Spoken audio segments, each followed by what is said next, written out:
সাভারের আশুলিয়ায় নির্মাণাধীন জুতা কারখানায় মাটি ভরাটে বাধা দেওয়ার অভিযোগ উঠেছে স্থানীয় বিএনপি নেতাকর্মীদের বিরুদ্ধে।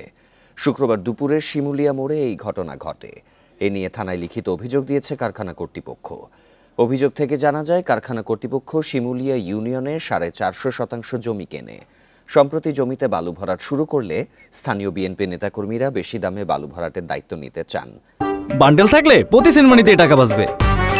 বিকাশ সেনমানি বান্ডেল কিনে জিতুন প্রতি লেনদেনে। কারখানা কর্তৃপক্ষ এতে রাজি না হওয়ায় কাজে বাধা দেন 10 থেকে 15 জন নেতাকর্মী। এ সময় কারখানার এক কর্মীকে মারধর ও একটি ট্রাক ভাঙচুর করা হয়। এই ঘটনায় অভিযুক্ত ইউনিয়ন বিএনপি সহ সভাপতি গালিব দাবি করেন, কারখানা কর্তৃপক্ষ কেনা জমির বাইরে গিয়ে মাটি ভরাট করছেন, তাই তারা বাধা দিয়েছেন। সহসভাপতি গালিব আসছিল, এলাকার বিএনপির লোকজন আসছিল, যুবদল লোকজন আসছিল। এরা বলে গেছে যে পটের জায়গায় সমাধান না হওয়া পর্যন্ত 1 ইঞ্চি যেন মাটি না পড়ে।